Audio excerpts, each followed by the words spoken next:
Una vez más, vamos a Romanos capítulo 2. Pero esta vez vamos a leer únicamente los versículos 12 al 16. Pues todos los que han pecado sin la ley también perecerán. Y todos los que han pecado bajo la ley, por la ley serán juzgados.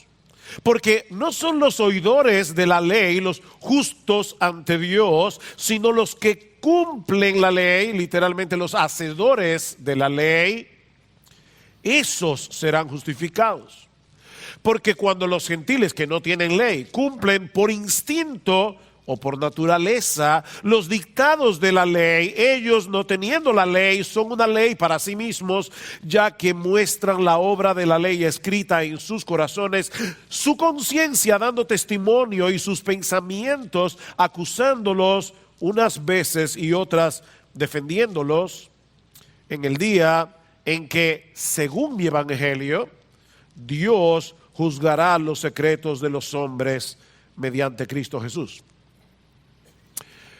Una de las preguntas que los creyentes escuchamos a menudo cuando predicamos la palabra y que suele ser no un simple cuestionamiento, sino más bien una objeción velada a la fe cristiana, es la siguiente: ¿y qué de las personas que nunca han tenido la oportunidad de escuchar el evangelio? Lo han oído, ¿verdad? Eso es como ¿de dónde salió la esposa de Caín? Esa es otra famosa. ¿Qué de las personas que nunca han tenido la oportunidad de escuchar el evangelio? ¿Acaso se van a condenar por no creer en un Jesús del cual nunca han oído? Bueno, aunque ese no es el tema central que Pablo está tratando aquí, este pasaje responde esa pregunta y la responde en una forma clara, llana, contundente, porque el tema de esta sección de la carta a los romanos que hemos estado estudiando en las últimas semanas es la realidad de que algún día todos vamos a comparecer ante el tribunal de Dios para darle cuentas. La historia humana termina en un tribunal. Pablo dice en el versículo 9 de Romanos 2 que toda alma debe comparecer ante el juicio de Dios. Y lo que Dios tomará en cuenta en ese día no es nuestra afiliación religiosa, no es nuestra fachada de decencia o incluso nuestra profesión de fe. Lo que Dios va a tomar en cuenta ese día son las obras que evidencian la realidad de la fe. El juicio de Dios, el juicio final, es un juicio de obras. Noten lo que dice el versículo 6, el cual pagará a cada uno conforme a sus obras. Nadie será salvo por sus obras, sino únicamente por la gracia de Dios en Cristo, por medio de la fe. Pero mis hermanos, en el día del juicio, Dios vindicará nuestra fe y al mismo tiempo mostrará el poder transformador del evangelio a través de las obras de aquellos que realmente creyeron en Cristo para salvación. Los que de verdad creen, obran. Los que no obran, en realidad no creen. No importa lo que digan con su boca. Pero el domingo pasado vimos también, estudiando la sección anterior, que el juicio de Dios será absolutamente imparcial. El juicio de Dios será absolutamente imparcial. Vean una vez más el versículo 11. Dice, porque en Dios no hay acepción de personas. Dice, serán juzgados todos los judíos, primeramente, también los griegos, y eso incluye el mundo entero. Todos serán juzgados. No importa la raza, no importa la nación, no importa la afiliación religiosa. Todos serán juzgados porque en Dios no hay acepción de personas. Ahora, esa es una palabra interesante, la palabra acepción. Es una palabra griega compuesta, que en realidad significa que Dios no recibe o no toma en cuenta el rostro de la persona. Eso es lo que dice literalmente la palabra. Dios no toma en cuenta el rostro de la persona. ¿Han visto ustedes ese símbolo de la justicia de una mujer con el rostro vendado? Eso es exactamente lo que Pablo está diciendo aquí. Nuestro Dios no toma en cuenta el tipo de personas que estarán delante de Él en el día del juicio. Porque Él no toma en cuenta el tipo de cosas que nosotros solemos tomar en cuenta al evaluar a las personas. Él no tiene los prejuicios que tú y yo tenemos y que muchas veces afectan nuestro juicio. ¿No es así? Al evaluar a los demás, en mayor o menor grado. Y por favor, mis hermanos de IBCJ, no piensen ni por un momento que los cristianos están exentos de ser unos prejuiciados. Todos tenemos problemas con eso. Es por eso que Santiago tiene que advertirnos en su carta que no debemos tener favoritismos en el ejercicio de nuestra fe, porque esa es una tendencia muy humana. ¿Recuerdan cuando Samuel fue a la casa de Isaí para ungir al rey que iba a sustituir a Saúl? ¿Qué pasó cuando los hijos de Isaí comenzaron a llegar? Que Samuel se impresionó con el primogénito, un tipo alto, buen mozo, era presidenciable. Y Samuel dijo: delante del Señor estás ungido. Y Dios tuvo que decirle: Samuel, el gran Samuel, no mires a su parecer ni a lo grande de su estatura. Ven, era buen mozo y era alto. Porque yo lo desecho, porque Jehová no mira lo que mira el hombre, pues el hombre mira lo que está delante de sus ojos, pero Jehová mira el corazón. Me encanta cómo lo traduce la Nueva Versión Internacional. La gente se fija en las apariencias, pero yo me fijo en el corazón. Nuestro Dios no tiene prejuicios. Nuestro Dios no tiene favoritismos a la hora de juzgar a los demás. Como bien ha dicho alguien, cosas como la posición, la educación, la influencia, la popularidad, la apariencia física, no afectarán absolutamente en nada la decisión de Dios con respecto al destino eterno de una persona. En Él no hay acepción de personas. Ahora, hermanos, muchas veces nosotros olvidamos al leer la carta a los romanos que es una carta. Y las cartas no se leen como nosotros le estamos exponiendo cada domingo, por trozos. ¿Verdad que no? Tú recibes una carta y la lees de un tirón para poder tomar la idea. Bueno, cuando Pablo dice aquí que Dios no hace acepción de personas, él está argumentando algo, él está tratando un tema en particular, y es el hecho de que algunos judíos creían que por el mero hecho de ser judíos, ellos tenían ciertas ventajas a la hora de llegar al juicio de Dios. Noten lo que dice en el versículo 9 para poder tomar la idea. Habrá tribulación y angustia para toda alma humana que hace lo malo, al judío primeramente y también al griego. Pero gloria y honor y paz para todo el que hace lo bueno, al judío primeramente y también al griego, porque ahí está la razón. Porque en Dios no hay acepción de persona. Tal parece que muchos judíos pensaban que ellos iban a tener alguna ventaja en el día del juicio por el mero hecho de ser judíos. Después de todo, ellos eran el pueblo del pacto, ellos eran los descendientes de Abraham. Y por si todo eso fuera poco, a diferencia de los pueblos paganos, ellos tenían en sus manos la ley que Dios le dio a Moisés en el monte Sinaí. Nosotros somos el pueblo del libro, nosotros somos el pueblo de la ley. Bueno, aquí viene la primera enseñanza del apóstol Pablo en nuestro pasaje. Pablo nos muestra aquí que los judíos no van a tener ninguna ventaja en el tribunal de Dios, porque todos los hombres serán juzgados conforme a la luz que recibieron. Todos los hombres serán juzgados conforme a la luz que recibieron. Noten el versículo 12. Pues todos los que han pecado sin la ley sin la ley se salvarán.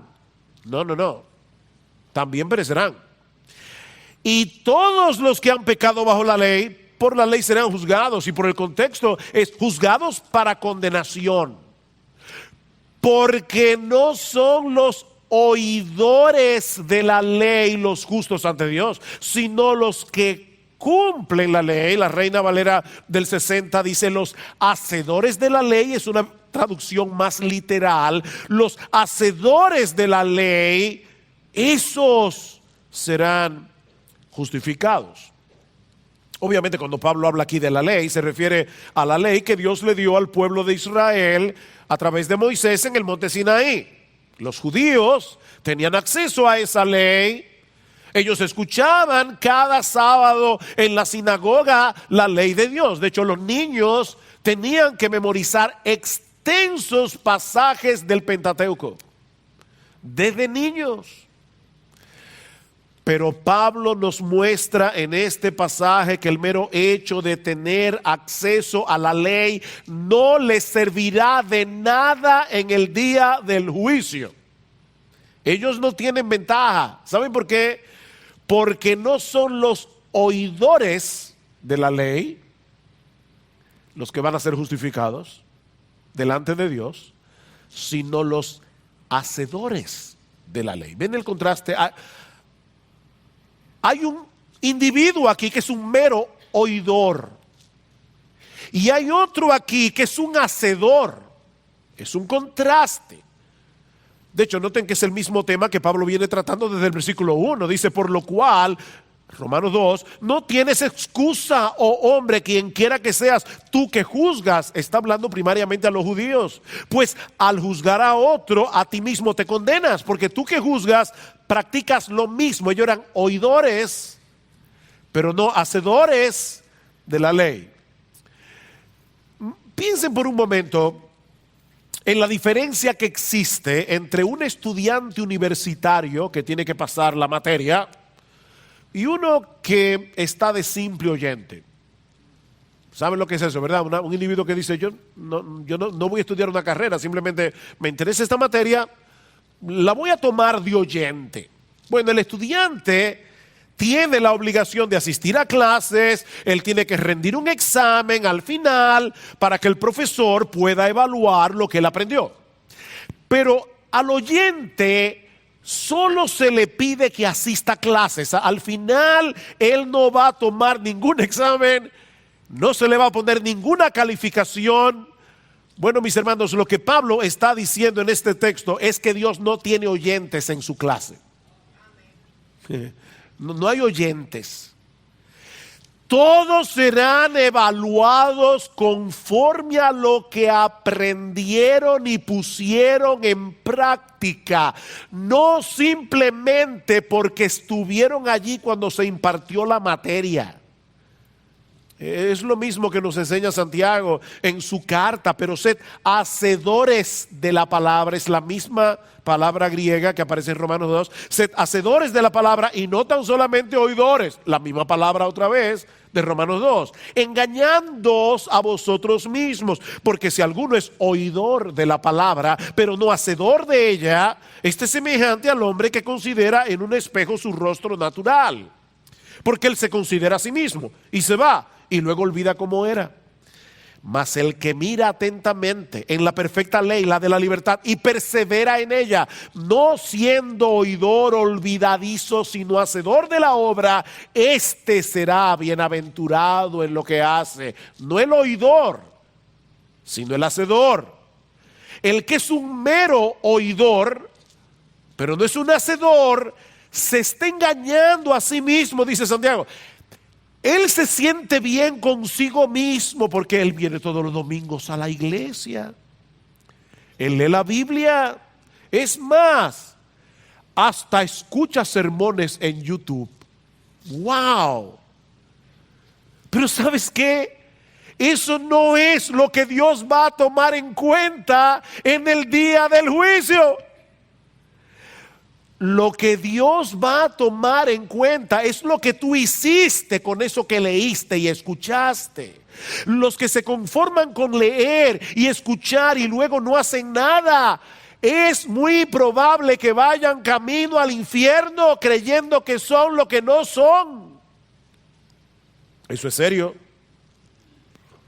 Y mis hermanos, como pastor de esta iglesia, como yo le decía una vez a una persona que venía a esta iglesia, le decía: mira, tú sabes que yo te amo, tú sabes que yo te amo, y sabes cuál es mi temor viendo tu estilo de vida, a pesar de que tú profesas ser cristiana.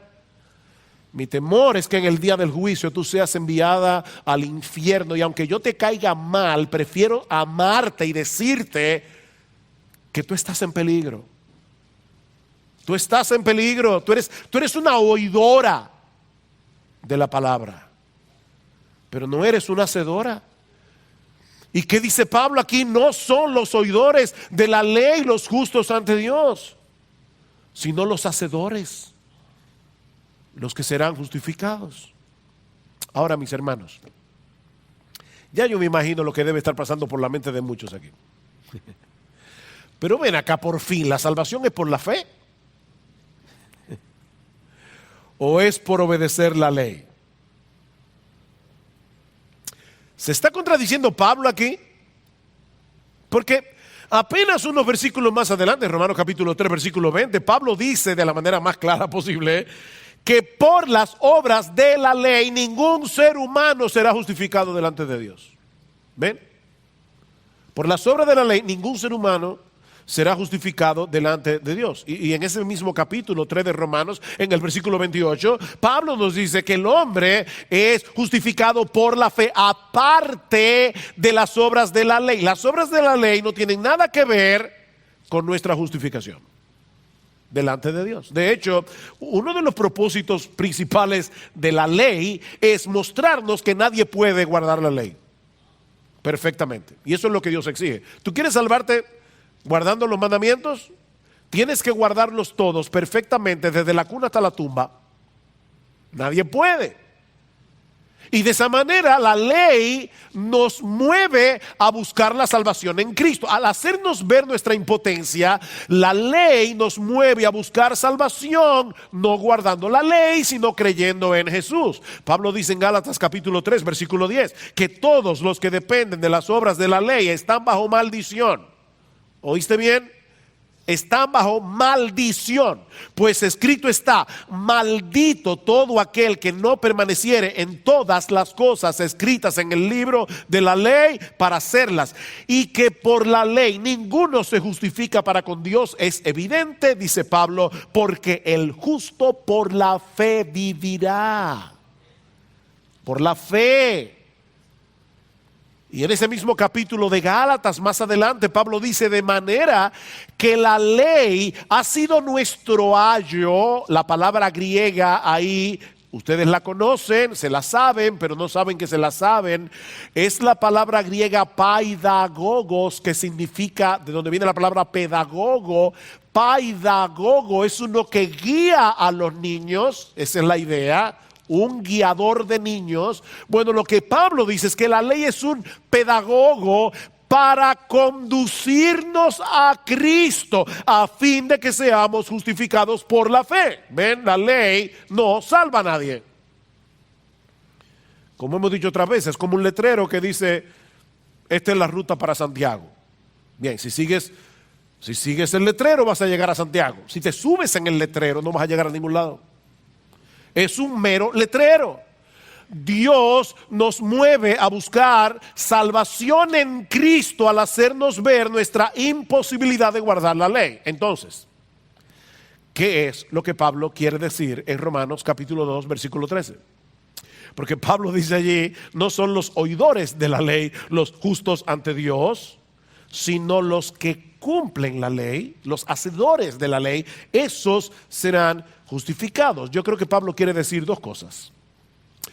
Por un lado, que los verdaderos creyentes se distinguen porque aman la ley de Dios y en dependencia del Espíritu de Dios tratan de vivir a la luz del conocimiento que ellos tienen de la verdad revelada en la palabra de Dios. Los verdaderos cristianos obedecen a Dios, no perfectamente, pero sí sinceramente.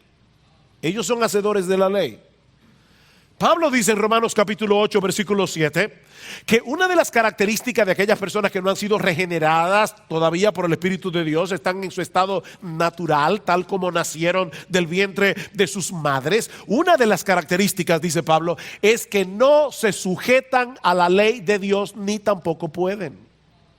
¿Cuál es la conclusión? Que los que son regenerados sí se sujetan a la ley de Dios y pueden obedecerla, no perfectamente, pero sí sinceramente. De hecho, Pablo va a decir acerca de sí mismo en Romanos capítulo 7, versículo 22, dice: yo tengo una lucha con el pecado todos los días, pero ¿saben qué? En el hombre interior yo me deleito en la ley de Dios. Esa es la característica de un verdadero creyente.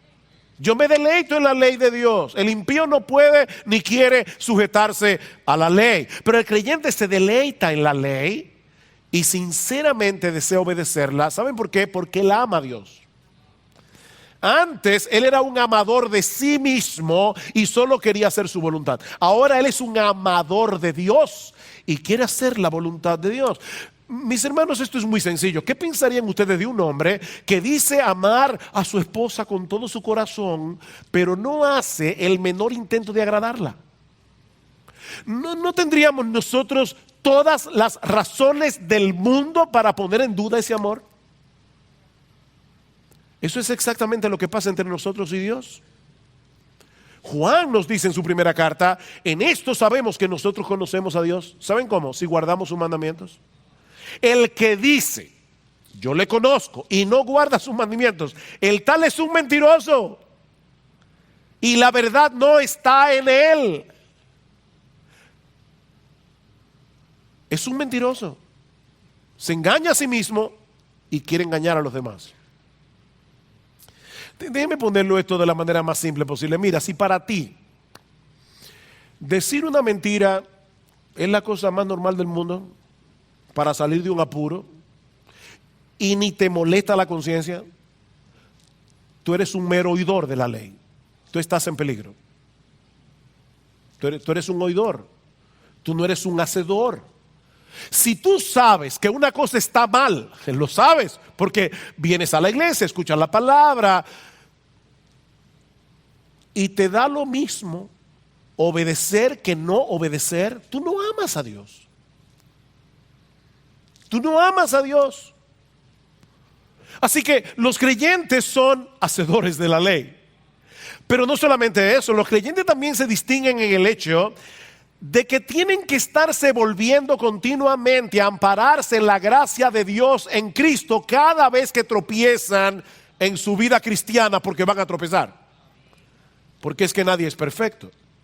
Por eso es que la vida cristiana es una vida de arrepentimiento y fe. No fue que tú te arrepentiste hace 25 años, es que tú has vivido arrepintiéndote y volviéndote al Señor. En esa misma carta, Juan nos dice que si alguno peca, él está presuponiendo que los cristianos pecan.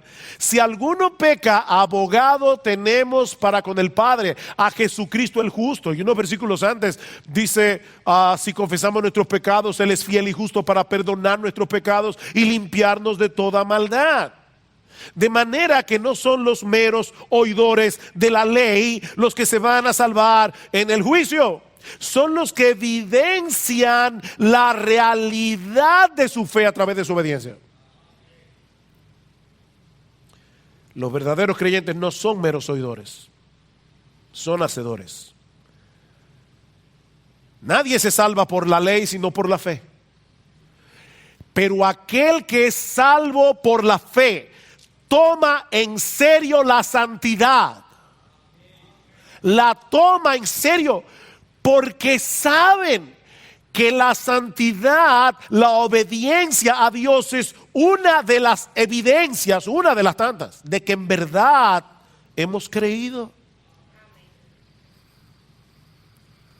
Miren, es una pena, hermanos, pero yo creo que muchas iglesias evangélicas, hay un montón de personas que van camino al infierno porque un día en una campaña evangelística hicieron una decisión, levantaron su mano, le pidieron a Jesús que entrara en su corazón y ellos creen que por eso van camino al cielo.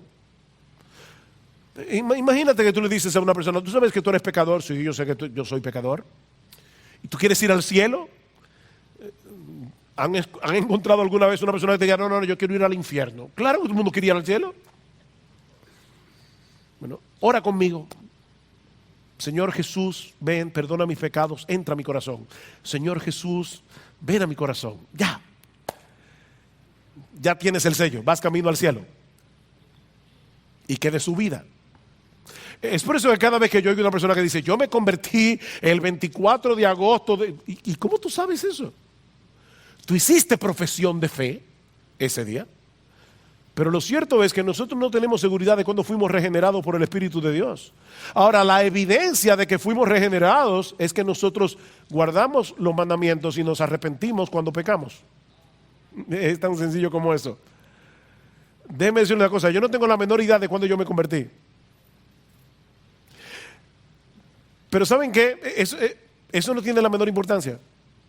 No tiene la menor importancia. Si un individuo como Jason Bourne sufre de amnesia, no sabe ni quién es, y por lo tanto no puede ir al registro civil a buscar su fecha de nacimiento, que él no sabe quién es, tampoco puede ir a su padre porque tampoco sabe quiénes son. ¿Qué problema, eh? Ahora, ¿saben una cosa? Que Jason Bourne sabe que está vivo, y eso es lo importante. El punto del cristiano no es saber cuándo fue el día, la hora, la fecha en que Dios me regeneró. Lo que yo quiero saber es que estoy vivo espiritualmente porque me importa la ley de Dios, porque amo a Dios, porque deseo obedecer a Dios y cuando peco me arrepiento. Estoy vivo, eso es lo importante.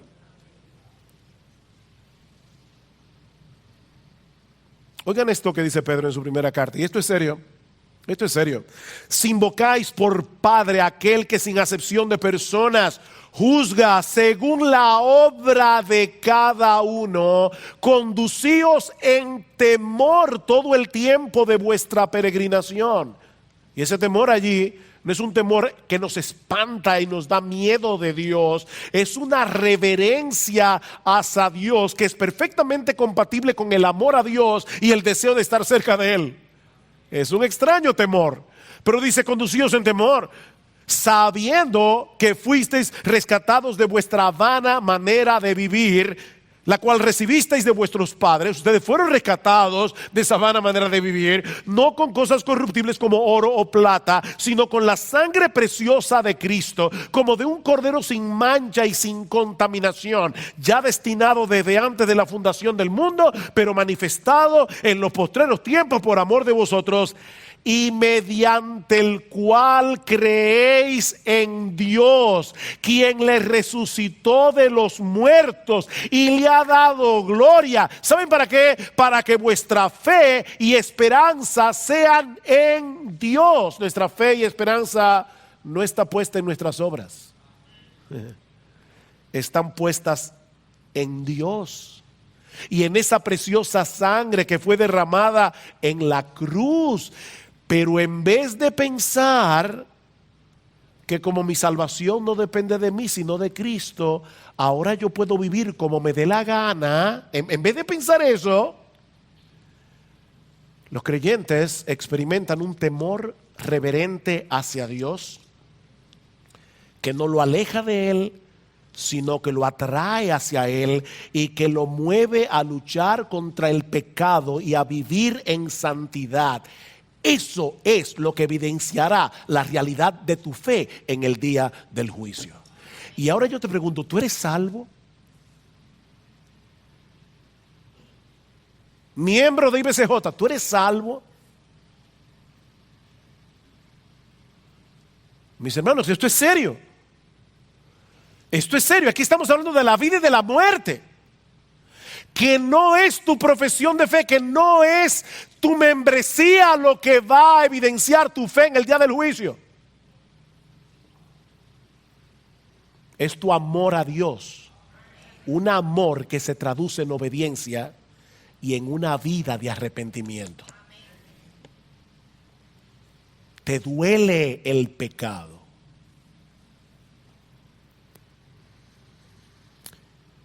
Pastor, pero usted no ha respondido a la pregunta con que inició este culto. ¿Y qué de todos aquellos que no han tenido la bendición de tener un ejemplar de la Biblia en sus manos? ¿Que nunca leyeron los 10 mandamientos? ¿Se van a condenar? Bueno, escuchen la respuesta de Pablo ahora a esa pregunta.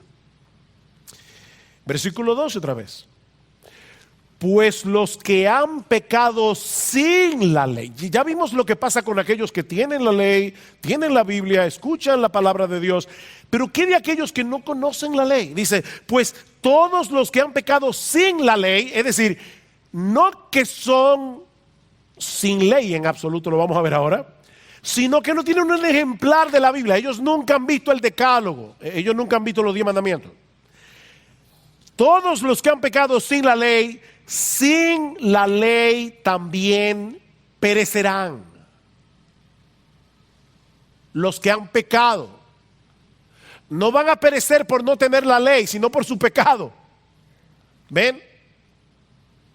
Pecaron y perecerán, y la palabra que se usa allí es pecado, es perecer en el infierno. Por su pecado. Pastor, ¿y no es eso injusto? No. Hay al menos 3 razones de por qué esas personas se van a perder. La primera es porque rechazan el conocimiento que Dios le ha dado al mundo entero de sí mismo a través de la creación. Ya nosotros vimos eso en Romanos 1:18. Dice, porque la ira de Dios se revela desde el cielo contra toda impiedad e injusticia de los hombres, de todos los hombres, que detienen con injusticia la verdad, que restringen la verdad, porque lo que se conoce acerca de Dios es evidente dentro de ellos, pues Dios se lo hizo evidente, porque desde la creación del mundo, sus atributos invisibles, su eterno poder y divinidad, se han visto con toda claridad, siendo entendidos por medio de lo creado, de manera que no tienen excusa. Hay un libro allí para que cualquiera lo pueda leer. Los cielos cuentan la gloria de Dios, el firmamento anuncia la obra de sus manos. No tienen excusa. Pero lo segundo es que Dios ha puesto en todo hombre un sentido moral innato que es conforme a los dictados de la ley, aunque se encuentre distorsionado por causa del pecado. Note lo que dice el versículo 14. Porque cuando los gentiles que no tienen la ley en sus manos cumplen por instinto, la palabra allí es naturaleza, cumplen por naturaleza los dictados de la ley, ellos, no teniendo la ley, son una ley para sí mismos, ya que muestran la obra de la ley escrita en sus corazones. ¿Qué es lo que Pablo está diciendo allí? Que todos los hombres vienen de fábrica con cierta comprensión de lo que exige la ley. Es por eso que Pablo usa la expresión las obras de la ley. Noten que no dice que la ley está escrita en su corazón. No, en el creyente es que la ley está escrita en el corazón. Eso es una promesa del nuevo pacto. Lo que está escrito en el corazón de todos los hombres son las obras de la ley, lo que exige la ley, lo que ordena la ley. Eso fue estampado en el corazón de todos los hombres porque fuimos creados a imagen y semejanza de Dios. No somos animales. Somos seres racionales. Eso viene incluido en el hecho de ser humano.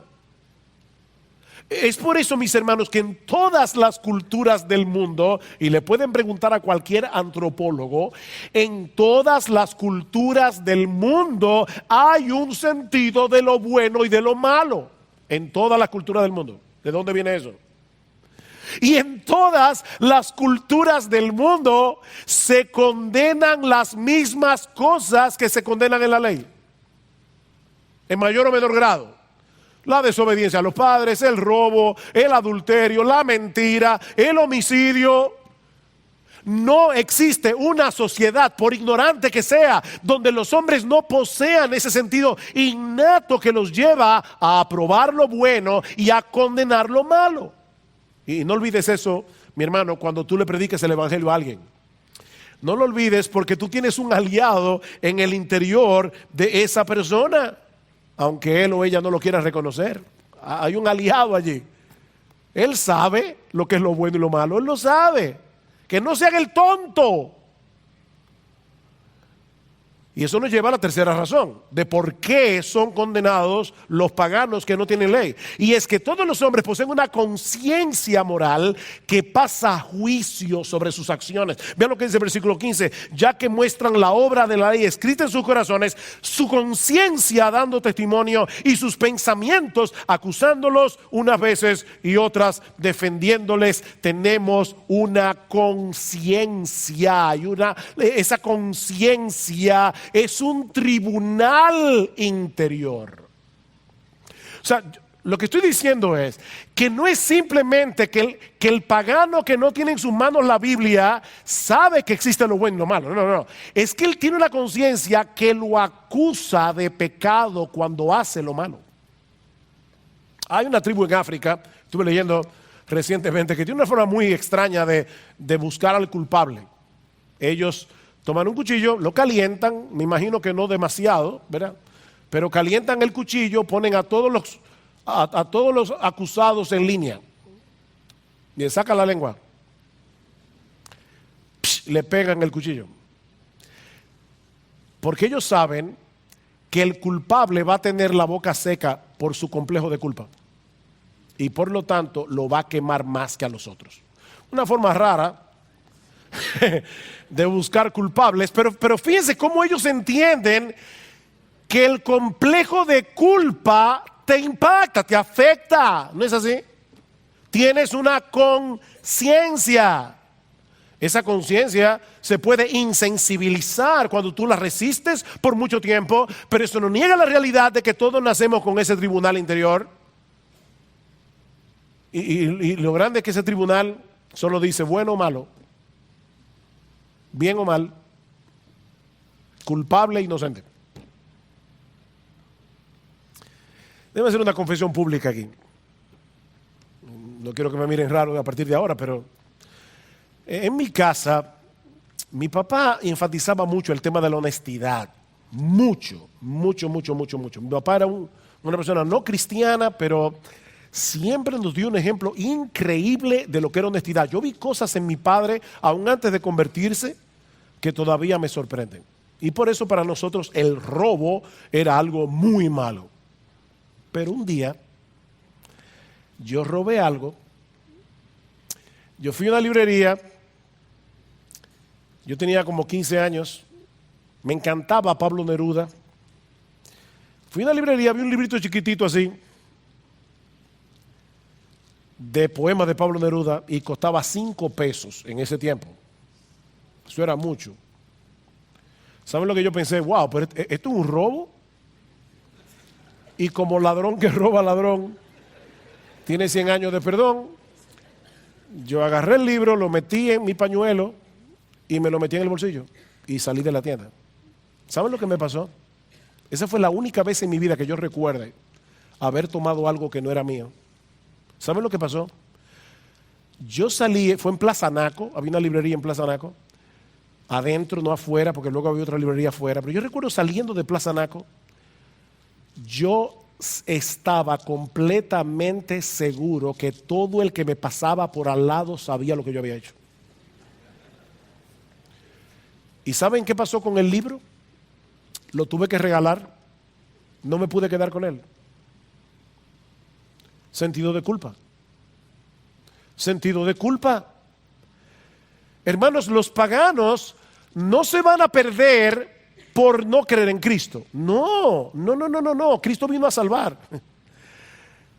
no es por no creer en Cristo que se van a perder, es porque a pesar del conocimiento innato que tienen de la ley, aún así la violan. Los que pecan sin la ley, ¿ven el problema? Es por su pecado que se van a condenar. Esa es la acusación que hace Pablo contra el mundo pagano al final del capítulo 1. Vean el versículo 28, Romanos 1:28.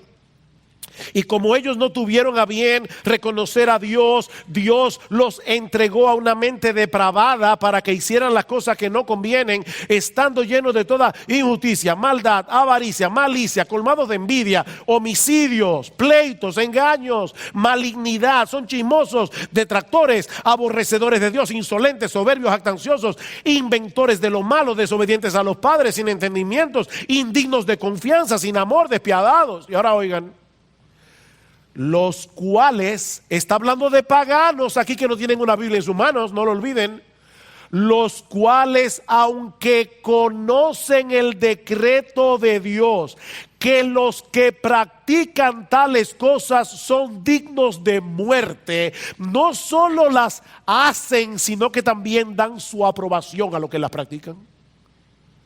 Dice, la conciencia que hay en ellos saben que esas cosas son dignas de castigo y aún así las hacen.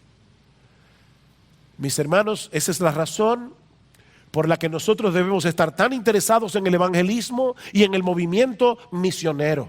Porque todos los hombres están condenados por causa de sus pecados y necesitan creer en Cristo para ser salvos. Esto no es una mera doctrina, esto es algo que debe impactar nuestro corazón. Yo recuerdo haber leído de Francis Schaeffer, uno de los más grandes pensadores, uno de mis héroes, uno de los más grandes pensadores cristianos del siglo XX. Una vez estaban allí en la mesa y le preguntaron, señor Schaeffer, ¿qué va a pasar con aquellos que nunca han escuchado el evangelio? Y alguien que estaba sentado a la mesa dice que Francis Schaeffer se tapó la cara y comenzó a llorar. Comenzó a llorar porque sabe que esas personas están perdidas.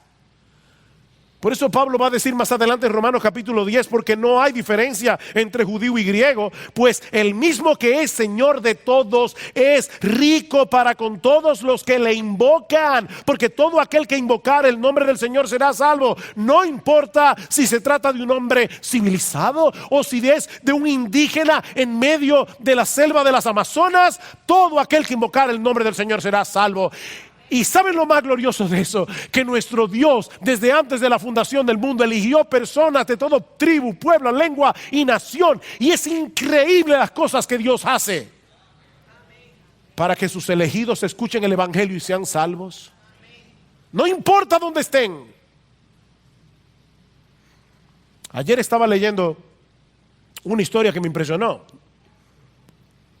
John MacArthur conoció a un hombre, y él contó su historia personalmente, que creció en una de las tribus más primitivas del África. Y este hombre le contaba a MacArthur que desde pequeño él era un niño incorregible que tenía que ser castigado con mucha severidad. Y así creció, viviendo en su pecado al punto de que se convirtió en un individuo sumamente cruel. Pero él se sentía culpable por las cosas que hacía. Él sabía que algo estaba mal en él, pero él no sabía qué hacer para cambiar su estilo de vida. Y él dice que a veces él se iba a la selva y golpeaba su cabeza contra un árbol, gritando: ¿qué es lo que me pasa? ¿Por qué hago cosas tan malas? Y la volvía a hacer. Incluso contempló la posibilidad de suicidarse. Es una larga historia, yo no puedo contar ahora en todos sus detalles, pero un día, este hombre escuchó hablar de un grupo de personas que se reunían en la costa los domingos a cantar himnos de un Dios que según ellos había creado los cielos y la tierra y al cual ellos llamaban Padre. Y dice que eso fue tan impactante para él que a partir de ese momento, dice, nunca en mi vida había escuchado a nadie orar. Yo comencé a orarle a ese Dios y comencé a pedirle que me ayudara y que yo estaba esperando que alguien viniera a hablarme de él. Dice, unos meses más tarde fue a visitar a un primo suyo que vivía en la aldea. Él se había ido de la aldea en la que había crecido, fue a visitar a su primo y para su sorpresa, a esa aldea habían llegado misioneros, había un grupo de cristianos que se reunían los domingos a adorar a Dios y a predicar su palabra. Y dice él, ahora voy a citar sus propias palabras, yo no podía esperar ya que llegara el domingo. Esa mañana me senté en la parte de atrás, escuché a un hombre hablar acerca de Dios por primera vez en mi vida. Descubrí que era mucho más maravilloso de lo que yo había imaginado. El predicador dijo que Dios amó al mundo tanto que envió a su único hijo llamado Jesús para lavarme de mis pecados. Y yo me pregunté si él sabía lo terrible que yo era. Me pregunté si él conocía las cosas horribles que yo había hecho en mi aldea. Pero el predicador dijo que sin importar qué hubiera hecho, Dios estaba dispuesto a perdonarme y dejar limpio mi corazón. Y yo sabía que todo eso era la pura verdad. ¡Wow! Así se convirtió ese hombre en una tribu del África. El Espíritu de Dios inquietó su corazón, lo movió a desesperarse de su maldad. Pero también buscó la manera de que escuchara el Evangelio, porque nadie se va a salvar sin el Evangelio. Por eso dice Pablo en ese mismo texto de Romanos, ¿cómo pues invocarán a aquel en el cual no han creído? ¿Y cómo creerán en aquel de quien no han oído? ¿Y cómo irán sin haber quien les predique? ¿Y cómo predicarán si no fueren enviados? Como está escrito, cuán hermosos son los pies de los que anuncian la paz, de los que anuncian buenas nuevas. Así que la fe es por el oír, y el oír por la palabra de Dios. Oh, mis hermanos, ¿cómo debemos estar interesados en predicar el Evangelio? Predique el Evangelio, predique el Evangelio. ¿Cómo debemos estar interesados en las misiones? ¿Cómo debemos orar a Dios que levante hombres y mujeres de esta iglesia para que vayan a predicar el Evangelio a lugares donde nunca nadie ha oído? Porque probablemente hay elegidos de Dios allí, igual que ese muchacho. De manera que todos serán juzgados conforme a la luz que han recibido. Y precisamente por eso no todos recibirán en el infierno el mismo grado de condenación.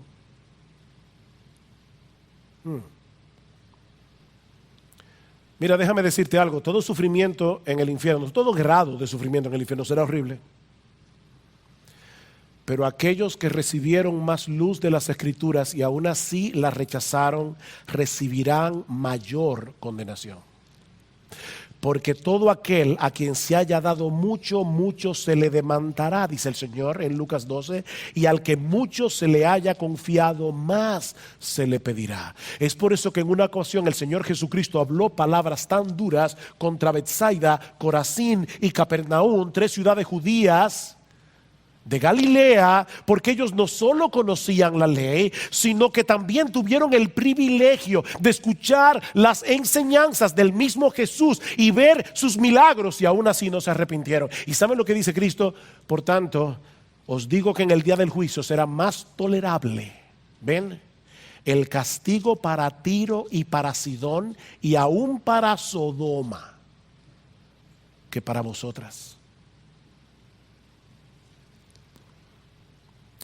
Jóvenes que están aquí, niños que están aquí, déjenme decirles esto con toda la seriedad con que yo puedo decírselo y con todo el amor con que yo puedo decírselos. En el día del juicio, los idólatras y los sodomitas recibirán un castigo más tolerable que aquellos que, como tú, crecieron en una iglesia escuchando la palabra domingo tras domingo, escucharon hablar acerca de Jesús y aún así los rechazaron. El castigo para los homosexuales en el día del juicio será más tolerable.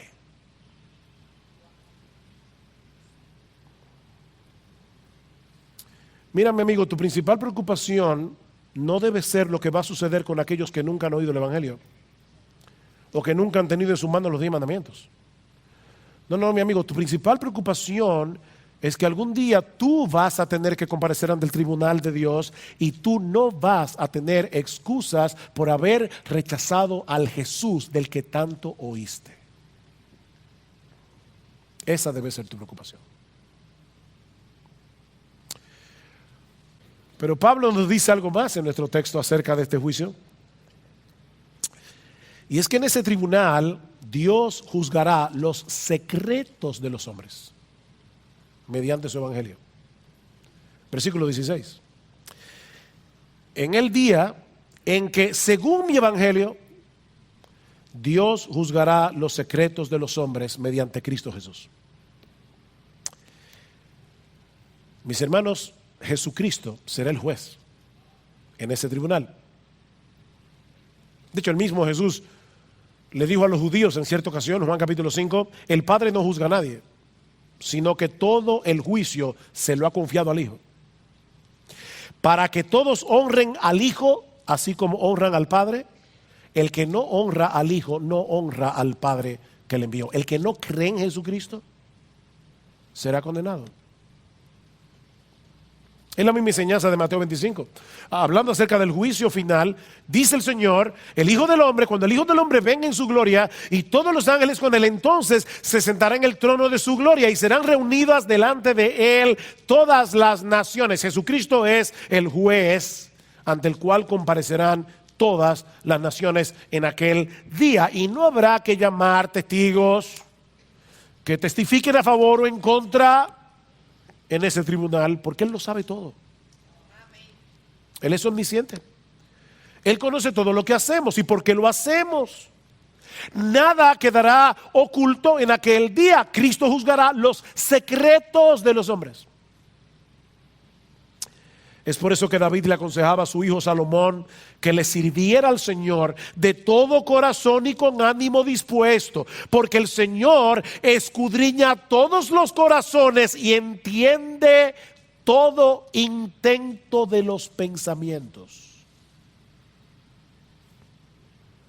Todas las cosas están desnudas y abiertas a los ojos de aquel a quien tenemos que dar cuenta. El Señor lo sabe todo. Nadie podrá presentar en aquel día ninguna coartada que le permite evadir el castigo que merece. No. Los secretos de los hombres serán juzgados en aquel día. Ahora, ¿saben qué, mis amados hermanos? Eso debe ser aterrador para los incrédulos, pero debe ser muy esperanzador para los creyentes. ¿Cómo así, pastor? Sí, mis hermanos, esto es muy esperanzador, por dos razones, por lo menos. La primera es que el juez de ese tribunal es nuestro Salvador. El juez es nuestro Salvador. Qué esperanzador saber que nos presentaremos delante de un juez que en su primera venida asumió la postura de un siervo para morir en una cruz por nuestros pecados, y ahora mismo está abogando por nosotros en la presencia de Dios. Él es juez y abogado al mismo tiempo. Qué bueno. Pero no solo eso. Aquí viene la mejor parte. Como Él transforma a todos los que Él salva por medio de la fe, y los justifica y los santifica y los capacita para hacer buenas obras y para obedecer sus mandamientos, en el día del juicio Él mismo se encargará de recompensar a los suyos por todo aquello que hicieron para su gloria. Él se va a encargar. Así que cuando habla de los secretos de los hombres, esto es una moneda de doble cara. Los secretos de los impíos, pecados secretos, pero lo que tú hiciste en secreto para la gloria de Dios que nadie vio, también saldrá a relucir. Por eso es que Pablo dice, sorprendente esta declaración, así que no juzguéis nada antes de tiempo hasta que venga el Señor, el cual aclarará también lo oculto de las tinieblas y manifestará las intenciones de los corazones. ¿Y qué va a pasar? Y entonces cada uno recibirá su alabanza de Dios. ¿Ven? Los secretos de los hombres.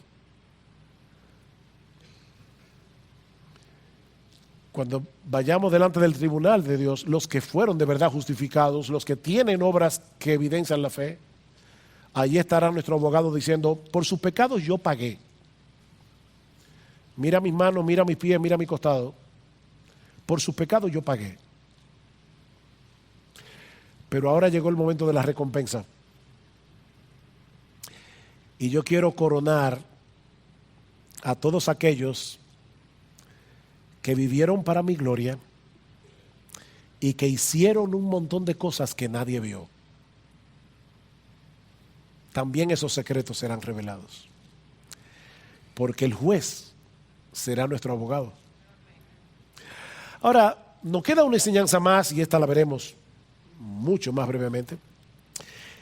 Y es que la realidad del juicio final es un aspecto esencial del evangelio, hermanos. Del evangelio. ¿Notaron esa palabrita de Pablo? En el día en que, según mi evangelio, eso es importante. El día en que, según mi evangelio, el juicio de Dios es una parte esencial del evangelio. En que, según mi evangelio, Dios juzgará los secretos. Pablo no dice el día en que, según la ley. No. El día en que, según mi evangelio, Dios juzgará. Porque ese juicio es una parte esencial del evangelio. Mis hermanos, si no hubiera un juicio final, cuando termine la historia, no habría razón alguna para que hubiera evangelio. Esto es parte esencial del evangelio. Sin la realidad del juicio final, la muerte de Cristo en la cruz no tendría ningún sentido. No habría gloria en esa cruz, sino una profunda tragedia, porque tendríamos que llegar a la conclusión de que esa muerte fue completamente innecesaria. Si no hay juicio. ¿Tú quieres saber qué tan serio es el infierno en la mente de Dios? Mira a Cristo en la cruz del Calvario. Cristo vino a morir porque esto es serio. El Hijo de Dios se hizo hombre y luego se humilló hasta lo sumo, muriendo en esa cruz porque no había otra manera de satisfacer la justicia de Dios. Solo Dios podía salvarnos de la ira de Dios,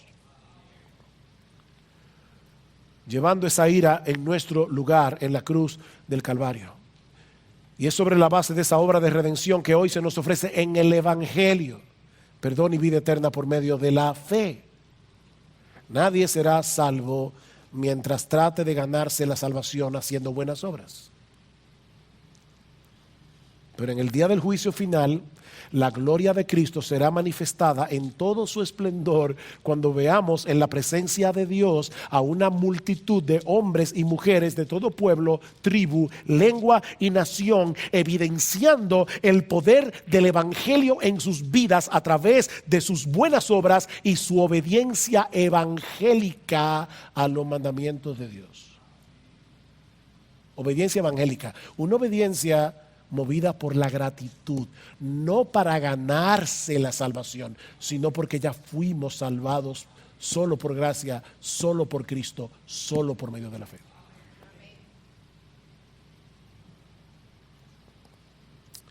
Mi amigo, ¿de qué lado estarás tú en aquel día? ¿Del lado de aquellos que vivieron para su propia gloria, haciendo su propia voluntad, despreciando y teniendo en poco la ley de Dios, la palabra de Dios? ¿Eres tú de aquellos que vienen a la iglesia y el pastor predica? Eso dice el pastor. Se habla de la mundanalidad, te entra por un oído, sale por el otro, sigue viviendo como un mundano. Se habla de la modestia en el vestir, te entra por un oído, te sale por el otro y sigues vistiendo inmodestamente porque no te importa. ¿De qué lado estás tú? No te estoy preguntando si eres miembro de esta iglesia. La pregunta es, ¿de qué lado estás tú?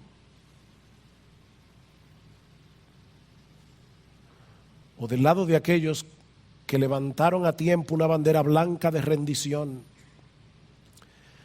para deleitarse en servir, amar y obedecer a ese Rey lleno de gracia y de bondad que voluntariamente se hizo hombre para vivir nuestra vida y morir nuestra muerte.